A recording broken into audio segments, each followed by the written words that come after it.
سیدنا شفیعنا حبیبنا مولانا محمد بارک وسلم صلاۃ و سلام علیک یا حبیبی یا قدیمی یا محسنی یا رسول اللہ صلی اللہ تعالی علیہ وسلم۔ آج کی اس محفل کو پیران پیر روشن ضمیر سرکار غوث اعظم دستگیر رحمت اللہ تعالی علیہ سے نسبت حاصل ہے۔ سرکار غوث پاک رحمت اللہ تعالی علیہ اللہ کے ولی ہیں، اولیاء کرام کے سردار ہیں۔ اولیاء کرام کی زندگی کی جو سب سے اہم بات ہے، ایک عام انسان ایک ولایت کے درجے میں جو پہنچتا ہے، اس کی جو بیس ہے، جو بنیاد ہے، وہ بھی ایک انسان ہے جو اللہ کے ولی بنتے ہیں۔ دیگر لوگ بھی انسانی ہیں۔ کون سی چیز ایک عام انسان کو عام سے اللہ کا خاص بندہ بنا دیتے ہیں؟ کون سی وہ چیز ہے؟ اللہ تبارک و تعالیٰ قرآن پاک میں ارشاد فرماتا ہے، الا ان اولیاء اللہ لا خوف علیہم ولا هم یحزنون الذین آمنوا وکانوا یتقون۔ اللہ فرماتا ہے آگاہ ہو جاؤ۔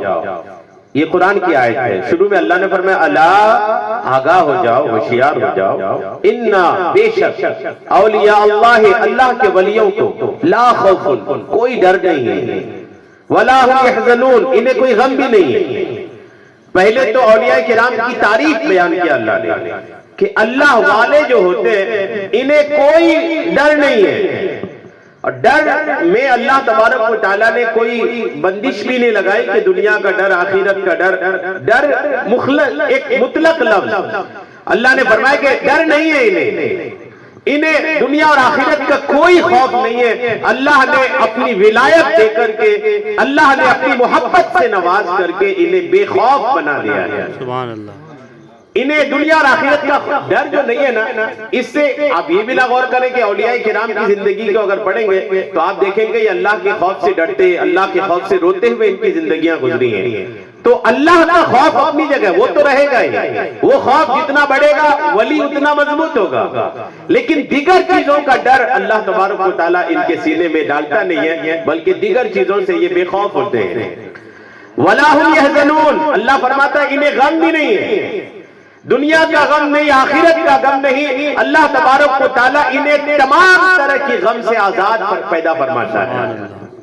اچھا، ایک تو ولی کی تعریف ہو گئی، یہ تو آپ کئی بار سنے ہوں گے، لیکن اس کے بعد اللہ فرماتا ہے الذین آمنوا، ولی کی پہچان اللہ فرماتا ہے الذین آمنوا، وہ جو ایمان لائے، یعنی ولی وہ ہوتے ہیں جو ایمان والے ہوتے ہیں۔ اور دوسرا وکانوا یتقون، اور وہ اللہ سے ڈرتے ہیں۔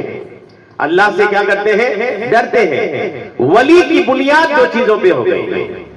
اس آیت پاک سے یہ واضح ہوا کہ جو اللہ کا ولی ہوتا ہے اس میں دو چیزیں بہت زیادہ ضروری ہیں، ایک ایمان والا ہو اور دوسرا متقی ہو، پرہیزگار ہو۔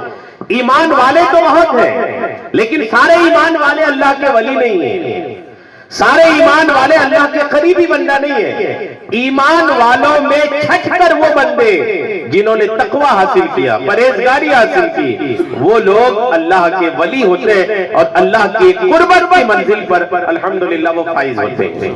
تو ولی ہونے کے لیے جہاں پر یہ ضروری ہے کہ ایمان والا ہو، وہیں پر یہ ضروری ہے کہ وہ متقی ہو، پرہیزگار ہو۔ اگر متقی نہیں ہے، یاد رکھیے گا، اگر تقوی نہیں ہے، پرہیزگاری نہیں ہے، تو وہ بندہ مومن تو ہو سکتا ہے ایمان اگر رہے تو، لیکن اللہ کا ولی نہیں ہو سکتا۔ ولی ہونے کے لیے تقوی بہت ضروری ہے، پرہیزگاری بہت ضروری ہے۔ پرہیزگاری کیا چیز ہے؟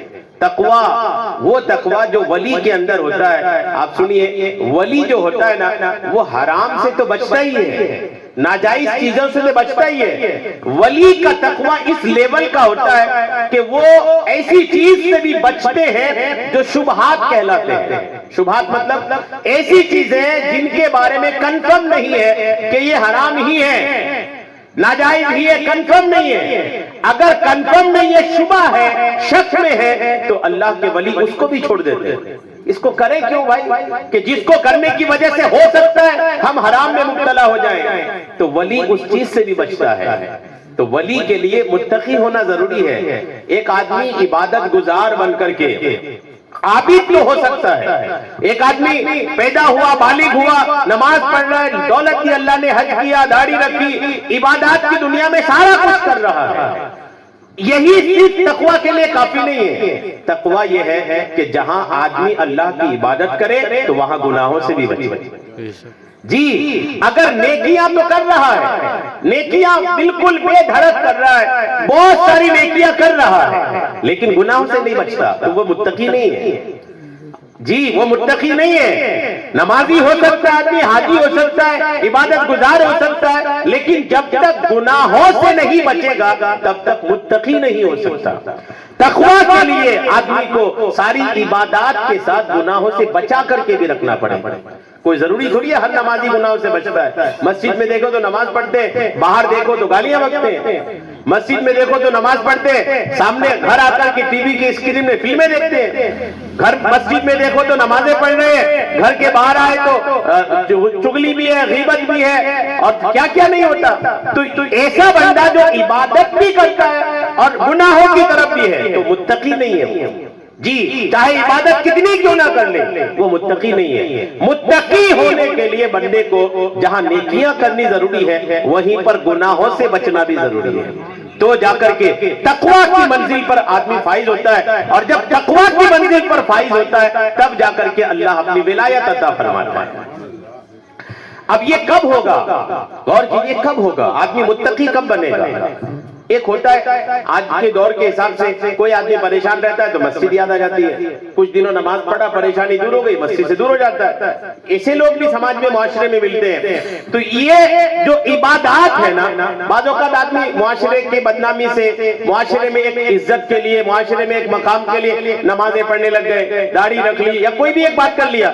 لیکن بندہ یہ ساری چیزیں اگر دنیا کے کسی فائدے سے ہٹ کر صرف اللہ کی محبت کے لیے کرتا ہے نا تو جا کر کے بندہ نیکی بھی کرتا ہے اور خود کو گناہوں سے بھی بچاتا ہے. ضرورت ہے اللہ سے محبت کرنے کی. جی ضرورت ہے خدا سے محبت کرنے کی. آدمی جب خدا سے محبت میں سچا ہوگا نا تو جا کر کے آدمی گناہ سے بچے گا. کیسے بچے گا سنیے. خواجہ نظام الدین اولیاء رحمۃ اللہ تعالیٰ علیہ کا نام بڑا نام ہے، بڑا مشہور نام ہے نا. خواجہ نظام الدین اولیاء رحمۃ اللہ تعالیٰ علیہ اکثر کہا کرتے تھے کہ ہم سے تو دھوبی کا بچہ اچھا نکلا. یہ ان کی زبان پہ جاری ہوتا تھا، ہم سے تو دھوبی کا بچہ اچھا نکلا. لوگ جو ہوتے تھے آپ کے پاس بیٹھنے والے بڑی حیرت کرتے تھے کس دھوبی کے بچے کی تعریف سرکار خواجہ نظام الدین اولیاء فرما رہے ہیں. ایک دن کسی نے پوچھ ہی لیا حضرت آپ کس دھوبی کے بچے کی بات کر رہے ہیں؟ کون سا دھوبی کا بچہ ہے جو آپ سے بھی اچھا نکلا؟ تو خواجہ نظام الدین اولیاء رحمۃ اللہ تعالیٰ علیہ فرماتے ہیں دراصل ایک دھوبی تھا جو بادشاہ کے گھر کے باہر اپنی دکان چلاتا تھا. خواجہ نظام الدین اولیاء بیان فرما رہے ہیں، خواجہ نظام الدین اولیاء فرما رہے کہ ایک دھوبی اپنے بیوی کے ساتھ، اپنے بچے کے ساتھ راجہ کے محل کے باہر اپنی دھوبی کی دکان چلا رہا تھا. بادشاہ کے گھر سے بھی کپڑے ان کے پاس آتے تھے، بادشاہ کے کپڑے، اس کی بیوی کے کپڑے، بچیوں کے کپڑے سب آتے تھے. دھوبی اس کو دھوتا تھا، پہنچا دیتا تھا. ہوتے ہوتے حالیہ کے دھوبی کا ایک بیٹا پیدا ہوا. دھوبی کے جس بچے کی بات خواجہ نظام الدین اولیاء فرما رہے ہیں، دھوبی کا بچہ بڑا ہوا تو ماں باپ کے ساتھ کام میں ہاتھ بٹانے لگا. جب ماں باپ کے ساتھ کام میں ہاتھ بٹانے لگا تو ہوا یوں کہ پھر وہ بچہ جو کپڑا دھو رہا تھا نا دھیرے دھیرے اس کی ایک ایسی لت پڑی کہ بادشاہ کی بیٹی کے جو کپڑے آتے تھے وہ بیٹا اس کا دھوبی کا انہی کپڑوں کو دھوتا تھا اور اسپیشلی ان کو دھوتا تھا، پریس کرتا تھا، طے کرتا تھا، پھر اس کو بھیجتا تھا. ہوا یوں کہ صرف کپڑوں کو دیکھ کر کے وہ بچہ بادشاہ کی لڑکی کا دیوانہ ہو گیا. اس سے اس کی ایک محبت سی پیدا ہو گئی اور محبت میں ایسا گم رہنے لگا کہ ہر دن وہ انتظار کرتا تھا کہ بادشاہ کی بیٹی کے کپڑے آئیں گے تو میں اس کو دھوؤں گا، پھر اس کو پریس کروں گا، طے کروں گا، واپس کروں گا. یعنی ایک غیبی محبت میں، بن دیکھی کی محبت میں وہ نوجوان مبتلا ہوا. ہوا یوں کہ جب ان کے دھوبی کے بچے کے ماں باپ نے دیکھا کہ ہمارا بچہ تو غضب کر رہا ہے تو مروائے گا، بادشاہ کی بیٹی کی محبت میں مبتلا ہو گیا ہے، اگر بادشاہ کے گھر کو پتا چلا یہ تو ہماری دکان اجاڑ دے گا. انہوں نے دھوبن نے اپنے بیٹے کو کہا بچے اس چکر میں نہ پڑو، اس چکر میں نہ پڑو، یہ ہماری حیثیت کے اوپر کی بات ہے. تم اس چکر میں نہ پڑو، ایک کام کرو، تم کپڑا دھونا ہی بند کر دو. نہ تم کپڑا دھو گے نہ اس کی محبت بڑھے گی. جب کپڑا دھونا بند کر دیا گیا، کپڑا کی دھلائی اس سے لے لی گئی، تو وہ جس سے محبت کرتا تھا اس کا کام کرنے کی وجہ سے کچھ حد تک اس کے عشق کے چراغ وہ ٹھیک رہتا تھا، قابو میں رہتا تھا. لیکن جب اسے کپڑا دھونا نہیں ملا، محبت چونکہ اس کی سچی تھی، پختہ تھی، تو وہ اس کے غم میں، جدائی میں اپنی جان دے دیا. مر گیا وہ، رہ نہیں پایا اس کے بغیر. جب مر گیا وہ تو اس کو دفنا دیے. اب جب دفنا دیے تو دھوبی دھوبن کپڑے دھونے لگے اس بادشاہ کی بیٹی کے. یہ سارا کون بیان کر رہے ہیں؟ خواجہ نظام الدین اولیاء بیان کر رہے ہیں. اب جب کپڑے جانے لگے تو راجہ کی بیٹی ایک دن دھوبی دھوبن کو بلائے کہ میرے کپڑے کون دھوتے ہو؟ بولے ہم لوگ دھوتے ہیں. اچھا تم دھوتے ہو؟ ایک کام کرو، دھو کے لاؤ. دھو کے لائے اور نکال کے باہر ان کے سامنے لا کر کے پھیلا دیا بادشاہ کی بیٹی نے. بولے اس کو طے کر کے بتاؤ. تو وہ بچہ جیسا طے کرتا تھا محبت میں، یہ دھوبن تو نہیں کر پائی. طے کر کے دی تو بولے نہیں، یہ طے نہیں ہے. جو طے سے میرے پاس کپڑے آتے تھے وہ طے کون کرتا تھا؟ تب وہ جو دھوبن تھی نا وہ گھبرائی، کہنے لگی کہ آپ یہ نہ پوچھو تو بہتر ہے، اس حادثے کے پیچھے میرے مرے ہوئے بیٹے کی یاد ہے. بادشاہ کی بیٹی کہنے لگی بات کیا ہے وہ اجاگر کرو. جب دھوبن نے ساری بات کلیئر کیا تو وہ بادشاہ کی بیٹی بھی بڑا متاثر ہوئی، امپریس ہوئی بہت زیادہ کہ میری محبت میں تمہارا بیٹا جان دے دیا اور مجھے خبر تک نہیں. چلو تمہارے بیٹے کی قبر کہاں ہے؟ اس کے قبر کے پاس گئی، بہت سارا پھول چڑھائے اور ہر برسی کو عادت بنائی کہ ہر برسی کو وہ اس کی قبر میں جا کے پھول چڑھاتا. سرکار خواجہ نظام الدین اولیاء فرماتے ہیں جب بن دیکھے ایک لڑکی سے محبت ہو سکتی ہے تو بن دیکھے خدا سے محبت کیوں نہیں ہو سکتی؟ خواجہ نظام الدین اولیاء یہاں لا کے کھڑا کرنا چاہ رہے تھے. وہ جو فرما رہے تھے نا کہ ہم سے تو اچھا وہ دھوبی کا بچہ نکلا. انہیں بن دیکھے ایک لڑکی سے محبت ہو سکتی ہے تو ہمیں بن دیکھے خدا سے محبت کیوں نہیں ہو سکتی؟ اور دوسرا جملہ خواجہ نظام الدین اولیاء نے فرمایا کہ جب ایک لڑکی کی محبت میں وہ نوجوان اپنی زندگی کا طریقہ بدل لیا، دیوانگی چھا گئی، تو بندہ خدا کی محبت میں خدا والا کیوں نہیں ہو سکتا؟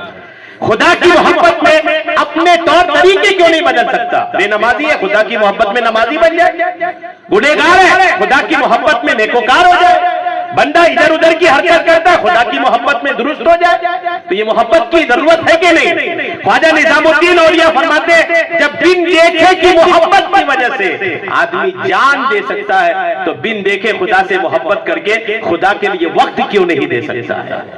یہ خواجہ نظام الدین اولیاء رحمت اللہ تعالیٰ علیہ کے جملے تھے. تو ضرورت ہے اس محبت کو پیدا کرنے کی، اور جب آدمی اس محبت کو پیدا کرتا ہے، خدا کی اس محبت کو اپنے دل میں پیدا کرتا ہے، کامیاب جب ہو جاتا ہے نا، تو آپ کے غوث پاک رحمت اللہ علیہ فرماتے ہیں میں خدا کی محبت کی اس منزل میں ہوں کہ جب تک خدا مجھ سے کہتا نہیں عبد القادر کھاؤ تب تک میں کھاتا نہیں. جب تک خدا نہیں فرماتا عبد القادر پیو تب تک میں پیتا نہیں ہوں. جب تک میرا خدا مجھے کھانے پینے کو نہیں کہتا. یہاں تک کہ اعلیٰ حضرت فرماتے جو اشعار کے انداز میں ہے کہ غوث پاک فرماتے خدا مجھے اپنی قسم دیتا ہے عبد القادر کھا لو تجھے میری قسم.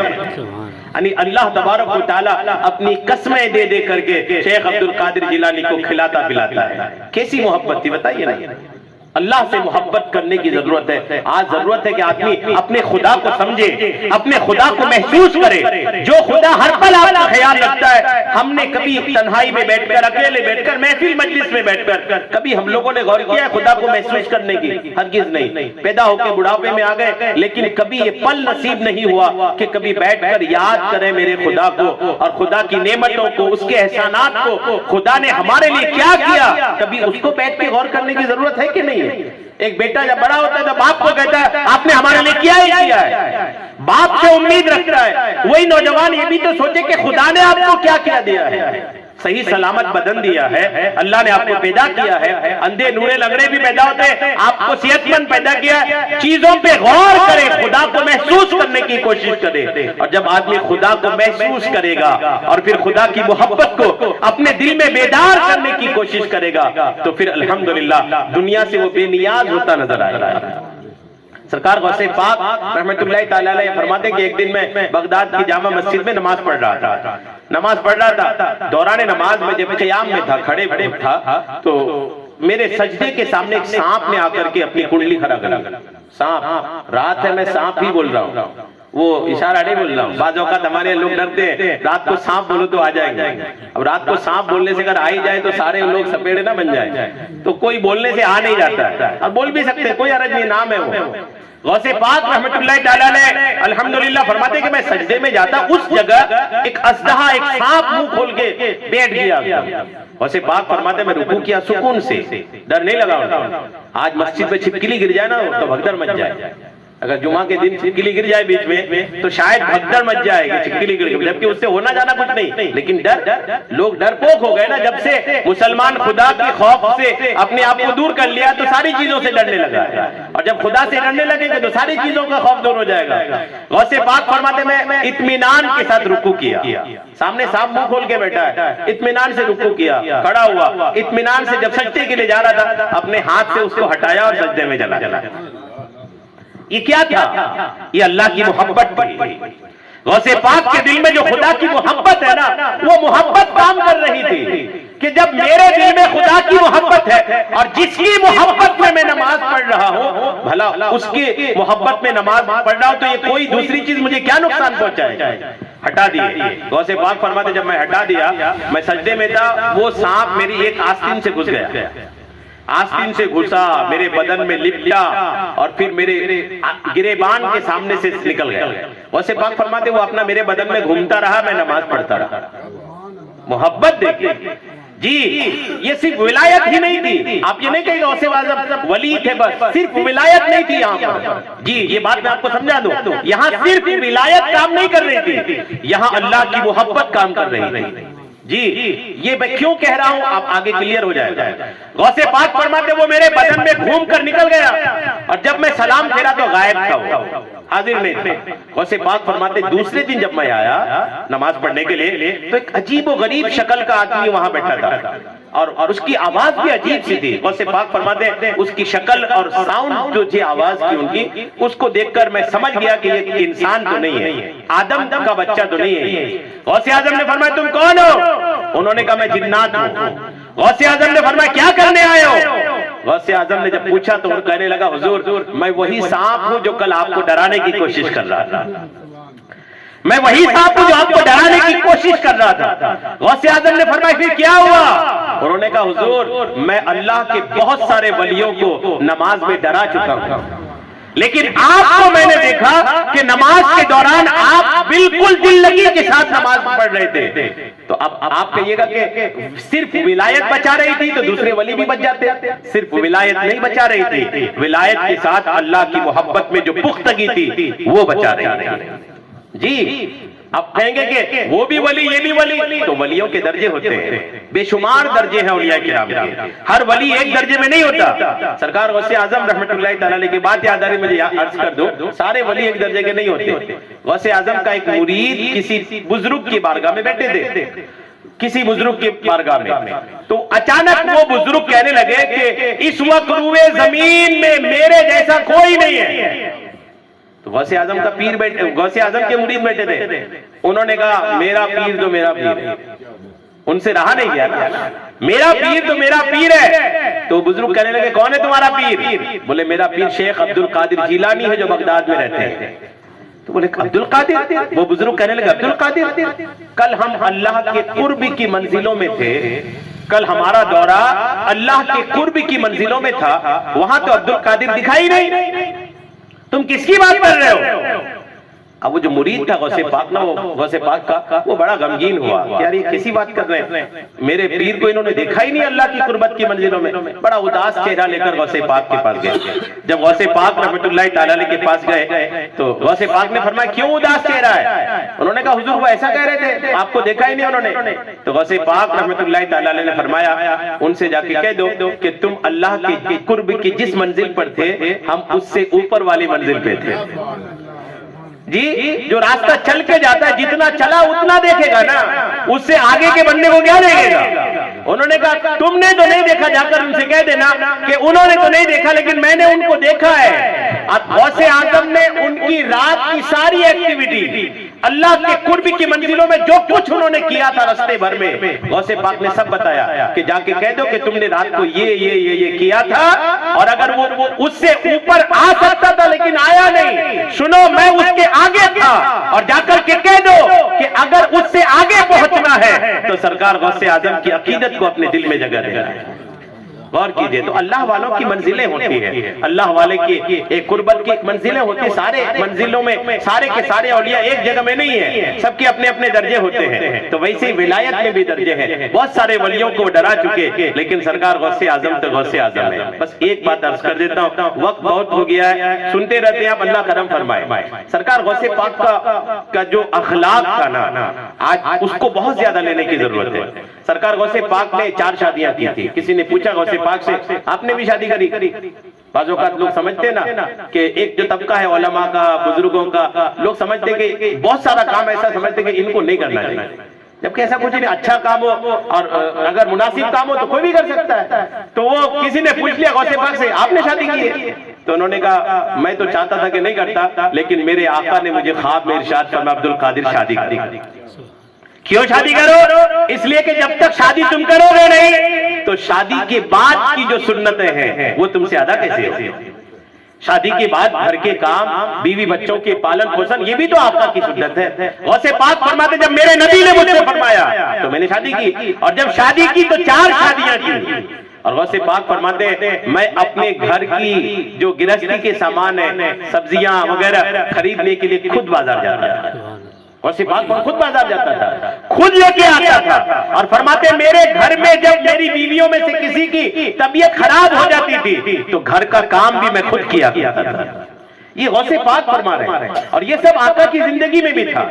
غوث پاک فرماتے ایک بار میں سبزیاں لینے کے لیے مارکیٹ جا رہا تھا، راستے میں کچھ بچے کھیل رہے تھے، غوث پاک کی عادت تھی بڑھ کے سلام کرنے کی، غوث پاک نے سلام کیا تو بچوں میں سے ایک بچہ نے کہا عبد القادر یہ پیسے لے لیجئے، ہمارے لیے مٹھائی لے آئیے گا۔